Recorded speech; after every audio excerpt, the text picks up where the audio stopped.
Oh, you got love. I can wing this.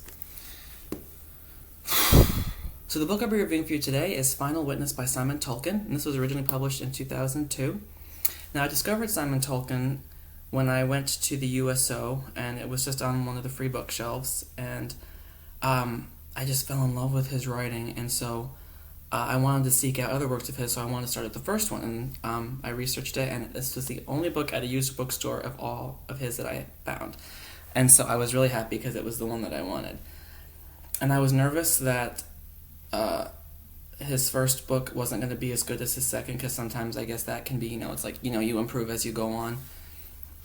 But I have to say this one I think is just as good as The Inheritance. I did like The Inheritance more, but this one is definitely a very good first effort, and I cannot condemn anybody for writing, because I know, Lord knows I can't write.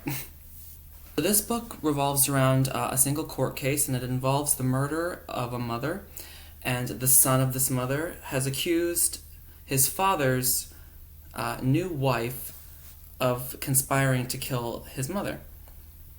And so that's how it opens. It opens with the son, Thomas, his statement saying that his stepmother, Greta, has conspired to kill his mother in order to gain his father's inheritance or estate or something like this. And it's very similar in style to The Inheritance, where it kind of goes through several different characters' points of view. There's really no main character in this book. It kind of just goes through different points of view of Greta, who is the stepmother, and Sir Peter, who is the father, and Thomas, who is the son. For some reason, with Simon Tolkien's books, I never really seem to like the characters. It's always the writing is so good that I just want to keep reading to see what happens with these characters and like how the plot will unfurl. So the plot goes back and forth between flashback and the present day, which will be the court case mostly, and the defense and the accusing attorneys. They question the witnesses, and then it goes back to the different flashbacks of the different characters, which lead up to all the events that are what the court case is about. And yeah, you just find that you're not really sure who's telling the truth or not. You don't really get too much insight on what the lawyers are doing. I feel like that would have been a really cool added feature to the book, where we could have gotten a point of view of the two different lawyers, because when you're reading the book, you're only really seeing in like a from a far view of what the lawyers are thinking, because they'll like shout something out and it'll be like, whoa, where did this come from? It's like it would have been cool to maybe like get more insight on what they were thinking.